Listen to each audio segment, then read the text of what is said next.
Ladies and gentlemen, I'd like to call the meeting to order for the Oxnard City Council Public Works and Transportation Committee meeting for July 26th. Is there any statement that the clerk would like to read? Okay. Member Zaragoza, Here. Member Lopez, Here. Chair Perello. Here. The agenda for this meeting was posted on the City Hall Bulletin Board on July 19, 2022, and we have a quorum. And for the flag salute, we'd have our new public works attorney from the city attorney's office. She goes by a couple of first names, but the last name I believe is McCarran. Can you please?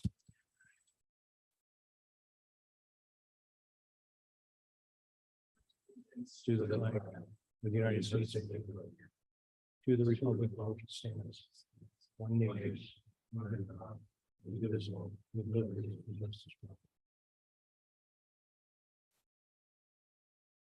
all. Oops. Yep. And I didn't mention this. We have had notice that an individual passed away at the soccer event.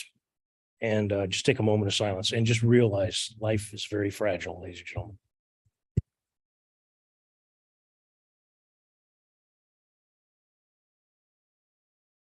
Thank you. And as a side note to that, the individual is related to an employee of the city of Oxnard.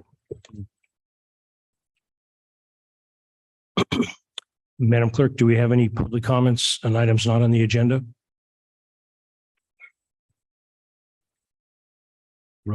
Rose, do we have any public comments not on the agenda? Chair Perello, we do not have any public speakers at this time. Thank you.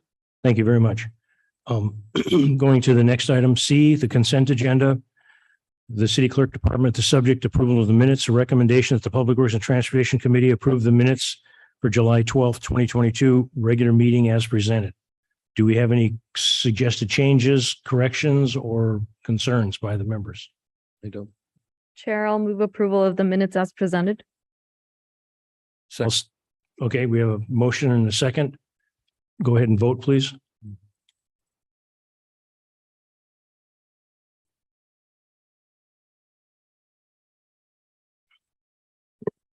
Motion passes 3-0.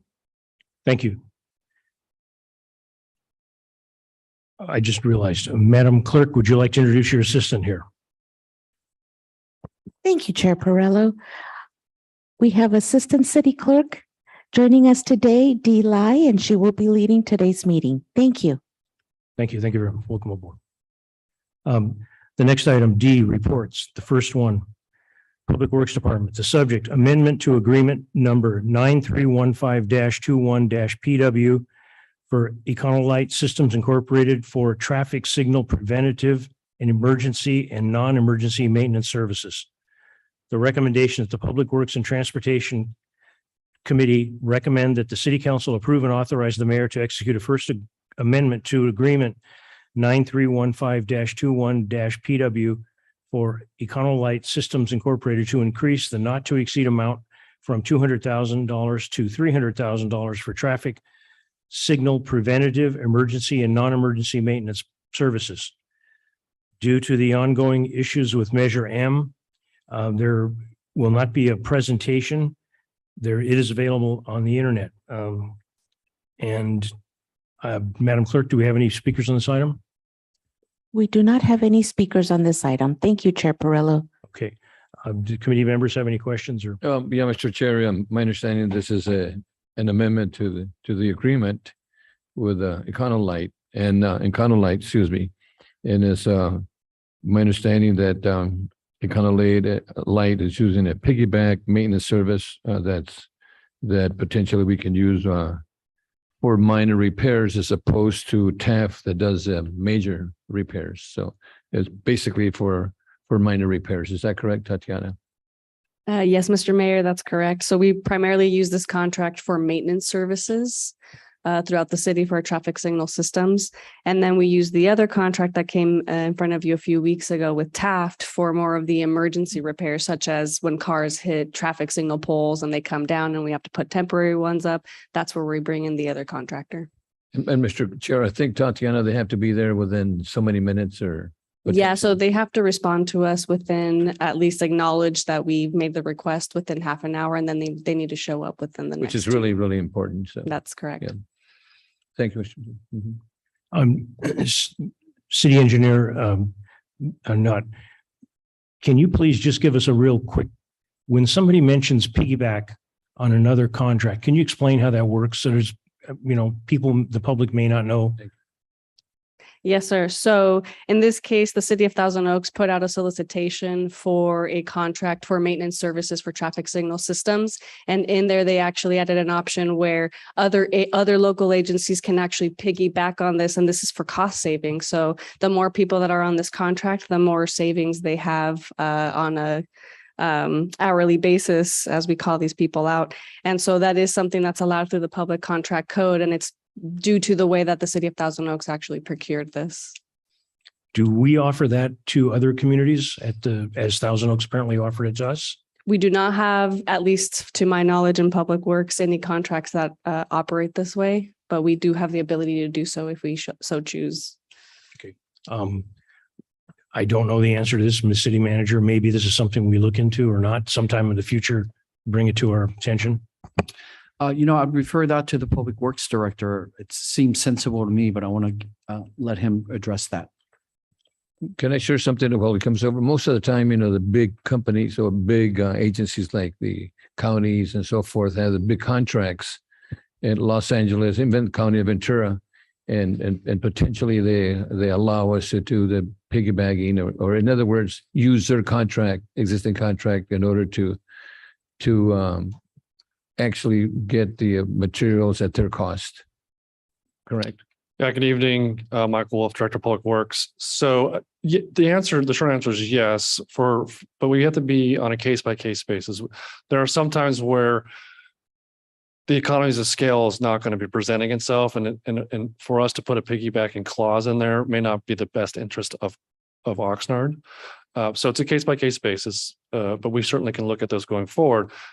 On the other hand, it's also we have to work with the purchasing policy and the purchasing manager to make sure we're not circumventing any of the requirements from purchasing. But I think going forward, we can find some contracts where it makes the most sense to include that. But again, it's not going to be across the board. We really got to make sure we're looking out for Oxnard first. So. Okay, thank you very much. And I appreciate somebody who's looking and finding that Thousand Oaks had that opportunity for us. Thank you. Do we have any other questions or concerns on this? Motion to approve. I'll second it. Mm-hmm. Can we go ahead and vote, please?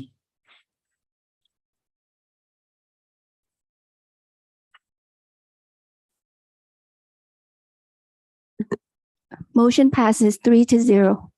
Thank you very much, Madam Clerk.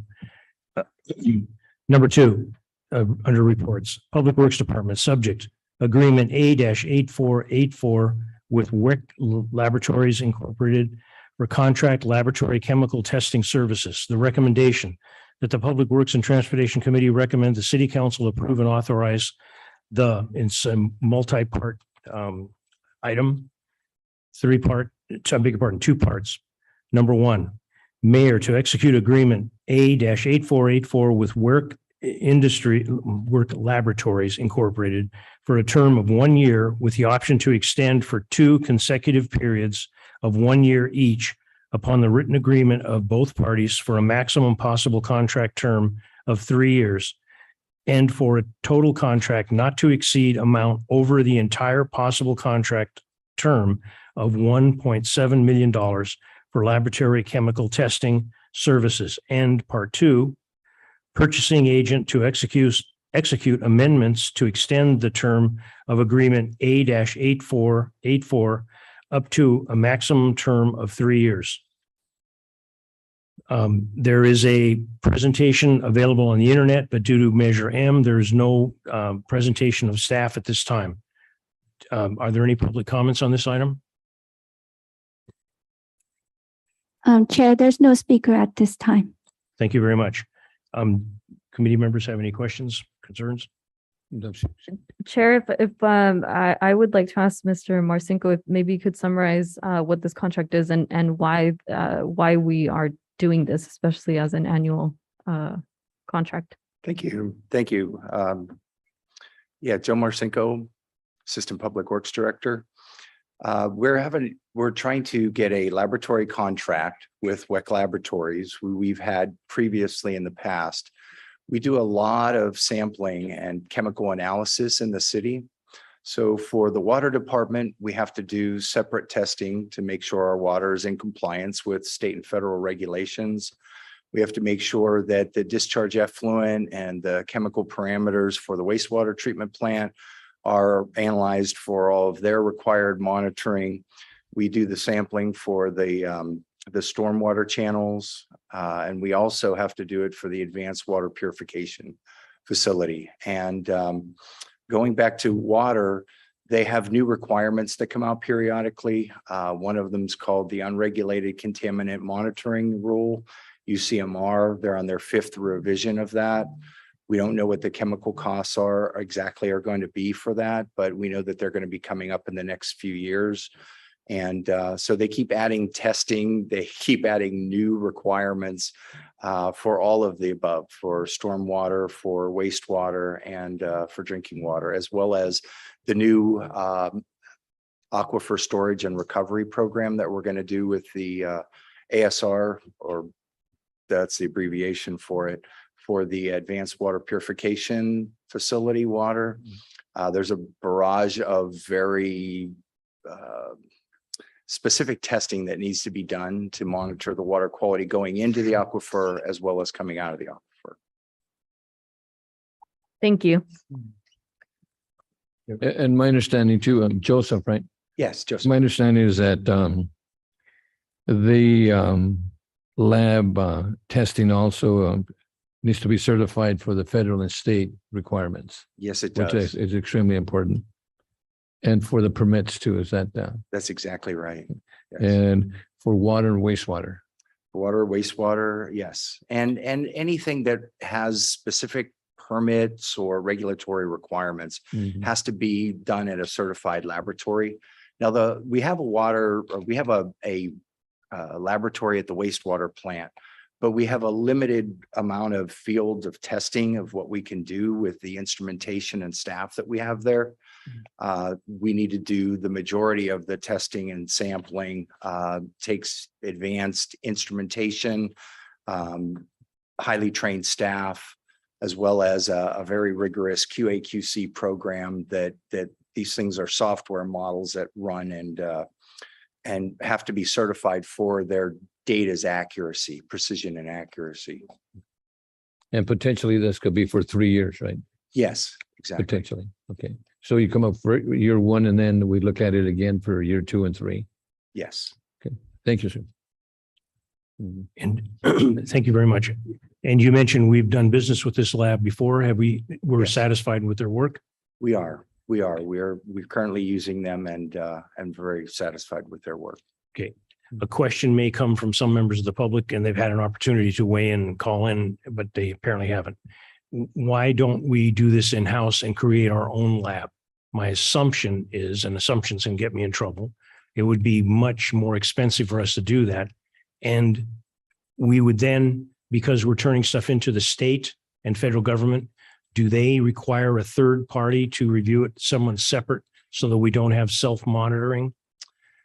On certain things, they do require that, but most of the testing that we're going to do and part of this contract, if we had a certified laboratory that could do all of these things, we could do the majority. I would say probably 90+% but it's very expensive. The instrumentation alone in these are in the hundreds of thousands to millions of dollars for all the analytical equipment that you need. You need staff for that. You need to be able to get certification that you're able to accurately do the analysis for it. So it's a very involved process. You'd need the footprint for it. You'd need the the facility for it alone, the electricity, the gas, the utility requirements for it, even the fume hood exhaust for these instruments. It's very expensive to create a laboratory. Okay. Thank you very much for that. Thank you. My pleasure. Thank you. And the name of the company is that Week WEC. Whack. WEC. That's Yeah, they're out of the city of industry. okay. I've known them for years. I thought maybe that the city manager was saying that. Okay. Do we have a recommendation from the committee? Chair, I'll move approval. I'll second it. Second. Go ahead and vote, please. Mhm.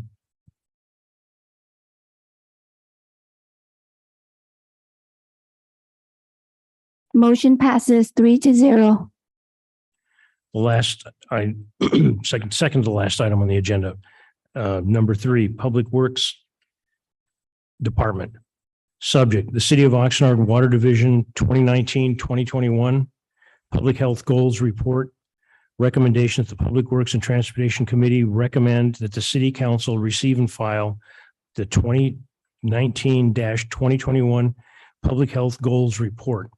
Again, due to this ongoing Measure M situation, there is no public presentation, but I believe that this will be an opportunity to ask a lot of questions. There is a website that you can, or there's a link that you can look at the presentation online. Madam Clerk, are there any speakers on this? Chair, no speakers at this time. Thank you. And just as one council member, something as important as the quality of the water. Normally, you would think in a city of almost 250,000 people, there'd be a lot of people lined up to ask questions. There's a tremendous amount of trust they put in our department and our employees. I think it's well earned, but I get surprised by that. Any questions? This is a lot of probably chemistry, whatever it is here, but the PHG is very, very good. So can you share with the public what the Yes. PHG is, and I think it's important that we understand what really the city does to protect water for our residents. To me, that's a health and safety issue, which I think is really important. So can you share a little bit more information on? Yes, Joseph Marcinko, Assistant Public Works Director. Thank you, Mayor. I'd love to be able to explain this. It's a very difficult report because it's a state regulation that every 3 years that we have to go through and look at the water quality data. And we have to compare that to what are called public health goals. Public health goals are what the Office of Health Hazard Assessment comes up with, which is the lowest concentration of a chemical contaminant that they feel that if a person consumes that in context of a water supply, that they wouldn't have any health effects from that, drinking that for their lifetime. So there are those which are public health goals, which are these very small amounts that over a lifetime could pose a health issue. Then you have a maximum contaminant level in water, where this is a level that's in drinking water that if you exceed it, that you have a probability, not an exact cause that you're going to have some type of health effect, but you have a probability, a higher probability of having some adverse effect to those chemicals. So those are maximum contaminant levels versus these public health goals. So the public health goals are an ideal low level of a particular contaminant or constituent that you'd ideally like to be able to reach. Some of the levels on these are actually listed at 0. So for the levels that are listed in here for the MCLGs, which are the EPA's PHG for gross alpha and gross beta. I was going to ask what does that mean too? Yeah, so those are gross radiological measurements. So you have alpha particles and you have beta particles, and those come from naturally occurring radioisotopes. They're metals in your water, and so you can actually filter them out. But if you drink water that has those metals in it, then those alpha and beta particles can actually build up in your system, and they can damage your tissues and your organs. I think I read, I'm not sure if I read it correctly, something, but you would have to drink water from the tap for 70 years, or something like Yes. that. Bird, Correct. you're in trouble. And And There are a lot Mr. of Mayor, other you have things many that- years to go before you get in many years trouble. ago, I'm not there yet. But I really I found this fascinating. The PMGs and the MCLGs and so forth, and for us to do that kind of work for any city, for that matter, or for any water purveyors, it's just fascinating. People really don't understand what we do, to keep the water safe, which I think is important. It's very true, Mayor. Thank you. Chair, if I can ask if we can take a few steps back, Mr. Marcinko, and you can explain what this report is about and how these levels are detected. If there is a connection to the previous item that we just voted on in terms of the lab testing, and how do we get to the point where we're at in getting this report? Thank you. I want to say this report originated out of legislature about maybe 1999, somewhere around there in the 90s. And it had a good intent. So they wanted to be able to have water systems, and this applies to water systems that have over 10,000 service connections or serve a lot of people. Go back and look at their data and go back down and look at some of these public health goals, because they are, estimated to cause some type of health problem over time and in that low concentration. So they wanted the utilities to look at that. So problem was for utilities, if these were such low levels, back when they did this, you couldn't even see down to these levels. So over the years, analytical technology has caught up in these certified laboratories, and it's a question of now, how low can you see? We can see levels now, these that 10 years ago, we couldn't dream of seeing. So the technology changes, we're able to see lower, but a lot of the health effects, we don't know at what are the real health effects at these low levels. So as a water system, you look at the MCLs, you focus on that, and you have to use those analytical laboratories to get down to those levels. So we get reports on those. Most of these analytes have requirements where they're regulatory. Some of these are radiological, some of them are organic compounds, some inorganic metals and things like that. And so arsenic, for example, is the first one that's on this list. Mm-hmm. And it has very low levels associated with it because of the health effects with it. And so you want to be able to do everything you can to remove it. In our supply, we get arsenic that's occurring in the marine shale, but it's not an issue for us at maximum contaminant levels. The MCL for that is 10 parts per billion. And so the regulation made us take a look at this. So it's an every 3-year requirement. And, we go through and go through this exercise, and you have to take a look at what's in there. And then you have to estimate what the cost is to treat down to that level, which is a difficult exercise, because on some of these where you have a 0 MCLG, how do you treat to 0? You can't measure 0. Mm-hmm. So, it's more of a mathematical and water quality exercise, but it really makes the water utilities take a look at their data a little closer and look down and then see that you can plan for the future. What would the cost of treatment be to be able to treat to very low levels, and to give the public a sense of what that is. So in this report, that would raise an average consumer's bill $508. Okay, that's a lot of money. Mr. Chair, can I have a quick question? Does anybody look at bottled water for the PHG?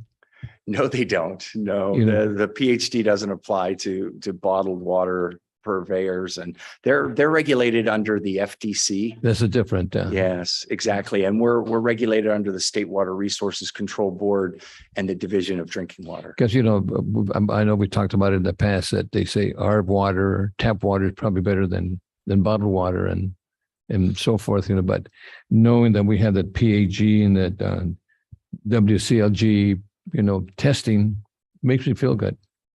You know, 'cause There are people that are looking very closely at the people at Oxnard's water supply. uh-huh. And most people don't know that. And it gives anything like this, gives us an opportunity to educate the public. Absolutely. Yeah, good. Thank you, sir. Thank you. I had a follow-up question with that. So the data that is used to analyze or that is analyzed in this exercise, what is the collection of that data like? Is it how often are these levels being measured or tested in the process? Well, we have to analyze samples. We estimate sampling at about 25 to 2,700 samples a year that we collect. We go through this exercise every year. We just came through for the CCRs. They're due July 1st every year, and we have to make sure that they're received by the public. So we have to go through all of the required monitoring. We have to create a report. It has to be to the public by July 1st of every year, called Consumer Confidence Report, or we abbreviate it as CCR. And so we go through that, and then we look at that, but we don't really look at it to the public health goal levels, because we don't treat down to that low. We actually do, in the sense that we'd use reverse osmosis, but we don't have to use that for contaminant removal like you would in the exercise of going to treat to the public health goal levels.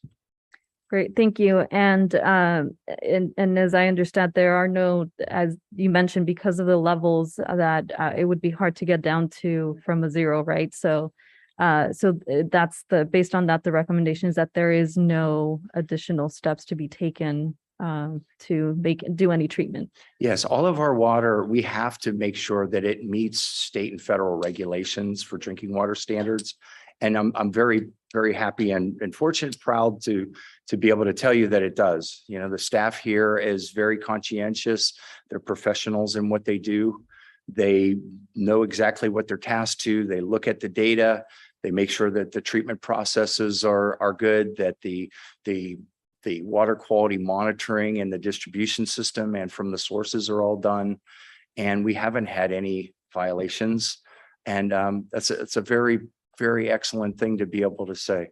Thank you. And between this presentation and the item that we just voted on previously, now I see what the statement made sense in the video we saw in our last committee meeting, where I believe the statement was that the water in the city is much more regulated than bottled water. I believe that was a statement. And now I can see why that statement is made, based on the testing. I mean, the attention that is given to ensure that our water is safe for our residents and in consumption in different ways. So thank you.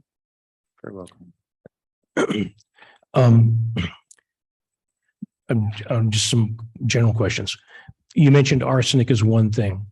I know some people may flash on a movie Arsenic and Old Lace, and arsenic, you could put somebody away. But with the amount that is traced in the water, there is also minimums. There's ranges of what is acceptable in the range, what's not, and when you fall out of the range. It's like your the gas tank. When it's on E, you're out of range. You can't, but you got a little bit more. Bad analogy.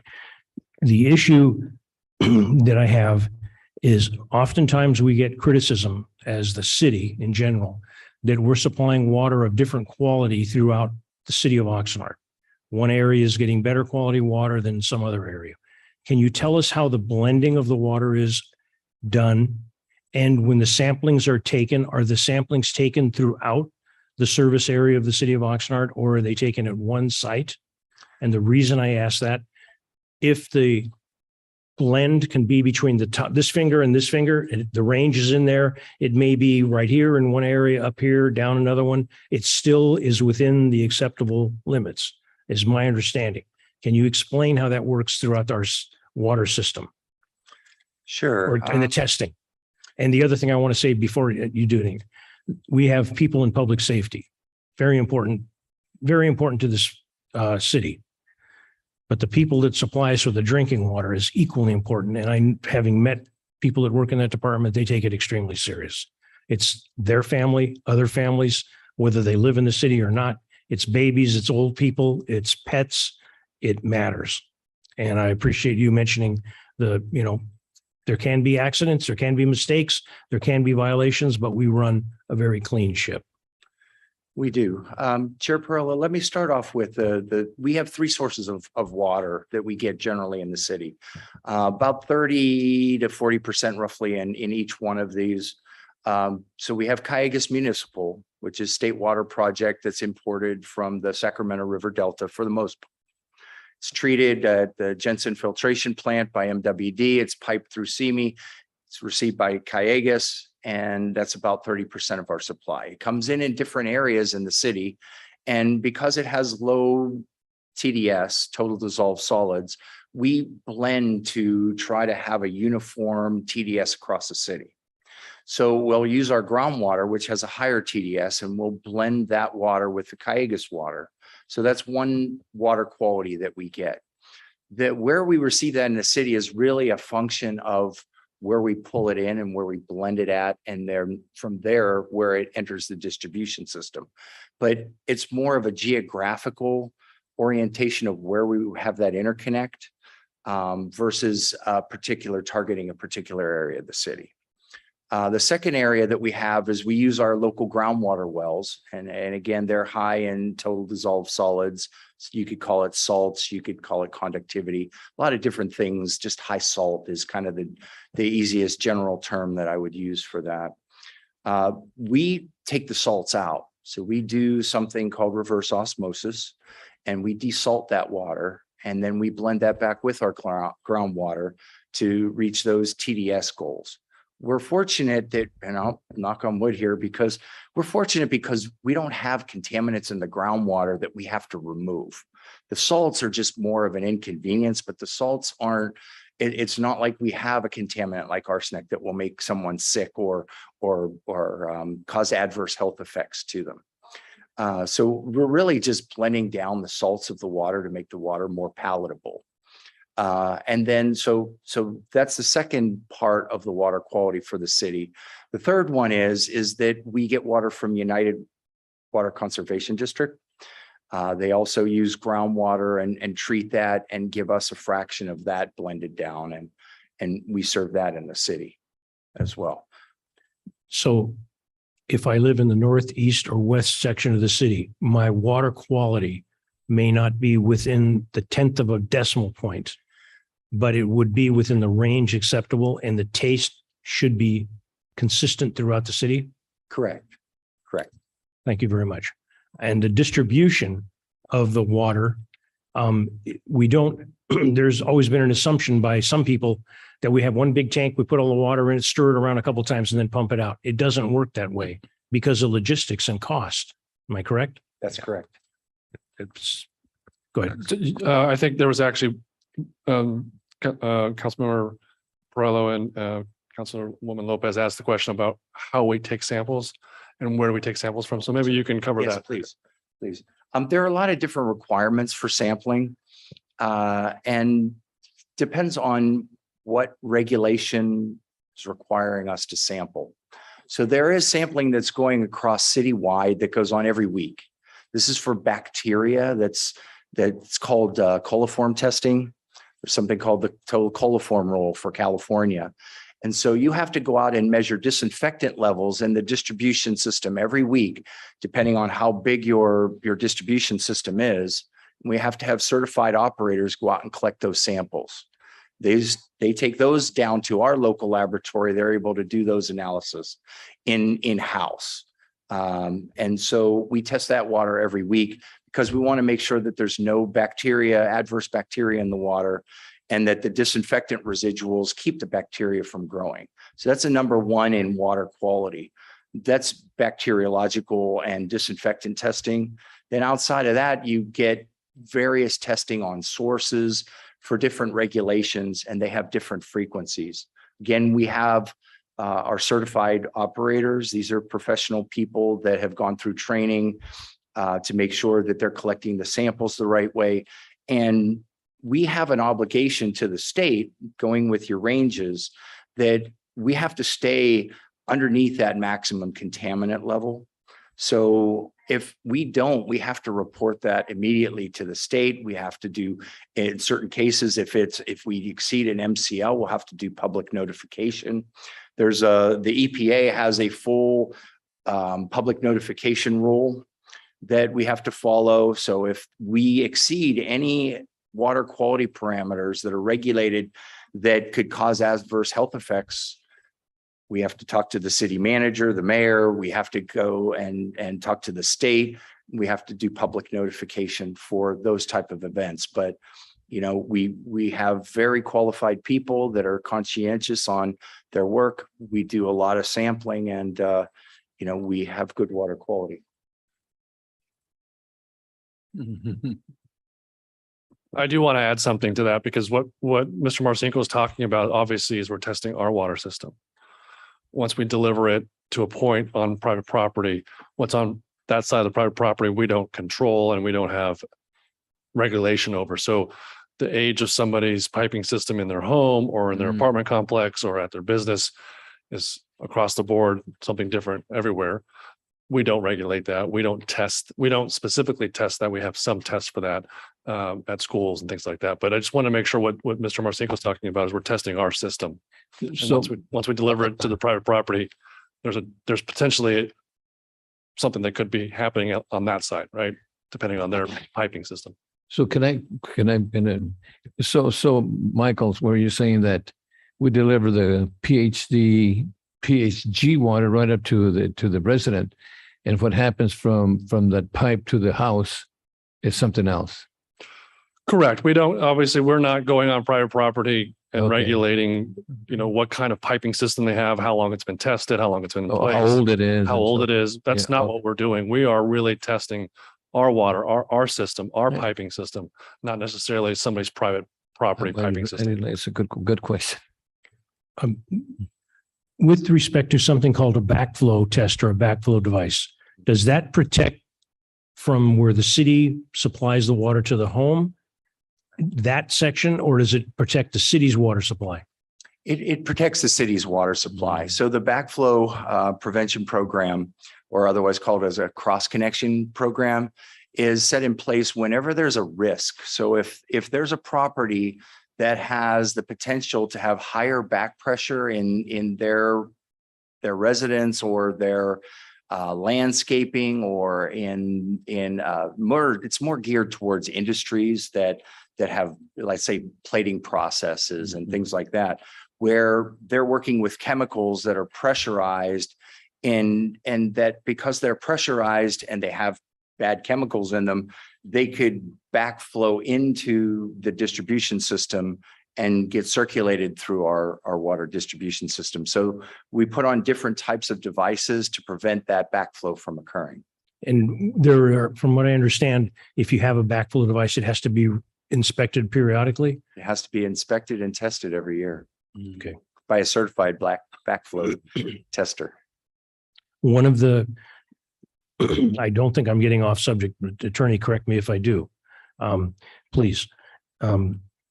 There are people that want to use gray water for landscaping, especially in situations like this. Are there issues that you see that gray water could impact us, or is that for some other time? Does a backflow device have to get involved if we use gray water? So the gray water system is typically not a cross connect or a backflow issue for us. And the gray water system, for explanation, at least an example, there are systems out there, you can buy them, proprietary systems that allow you to take, let's just use your washing machine, right? So your clothes, where you wash your clothes, allows you to take that water that's been used for that and actually use it to irrigate your landscaping under certain conditions and requirements. So that's kind of the gray water concept. So from that perspective, the water division doesn't typically get involved in that. That's actually a building permit process and gets inspected by the building side of the house. So it's not necessarily something that falls under the water division or even the wastewater division for that matter. So there's not a cross connect because it's typically not a pressurized system. You're irrigating with it. You're sending it out to atmosphere. So it's not a backflow issue. And one last, and again, I think this may be touching on this thing, the quality of the water we have. A person that were to go and put money in a coin operated machine at a grocery store or something because they don't trust the drinking water, the water that we provide to our residents in this city meets the standards anywhere in the city of Oxnard coming from our system. And they have to be state or federal standards. It isn't standards just for the city of Oxnard, Correct. correct? That's correct. Yes. Okay. And that is one thing that I think with outreach, I think we can probably save some people some money because there are a lot of people that buy water because they don't trust especially coming from different areas of the world. I have no other questions. Mr. Chair, one more question. Joseph or Michael, the water that we pump from groundwater, is that Fox Canyon water or Yes, is it is. It is? It is. Okay. And United gets it from upstairs, right? From from Piru and Fillmore, and not from upstairs, but from I started looking up. once in a while, yes. So I think, Mr. Mayor, you're talking about, we have different aquifers. different- Yes. Yeah, so we have different aquifers, different areas, and United pumps from a potentially different spot than we do. Okay. Yeah, so there's the Oxnard aquifer, there's Pleasant Valley, that So when I said upstairs, I'm talking about Piru and Fillmore and so forth. Okay. And of course, when we get it from the rain. Thank you. Thank you. Just, I know we're in a drought and we need the rain, but before the meeting, listening to the radio, and the city of St. Louis got 8 inches of rain in 5 hours Jeez. and tremendous amount of flooding in St. Louis right now. Oh, my goodness. But are there any other questions, or No. the city manager want to add anything? No, thank you. Okay. Well, actually, I will say I rate bottled water based on how good their TV commercials are. Okay. So is this Um, a receiving file or Yeah. you need a motion? Okay. No motion? Okay, thank you. Go ahead. So we will be bringing this to council. So it's a recommendation for the council to receive and file. So I don't know if we actually need a recommendation here. But Okay. it will go to council. All right, perfect. Okay, the next item on the agenda is items for future agendas. Do we have any suggestions, Chris? Okay. And we're slowly working our way through a list if there's any items previously asked for. Okay. With that, anything, last things? Nope. Nope. Okay. Thank you very much. And this meeting's adjourned. Thank you. Thank you. Good reports.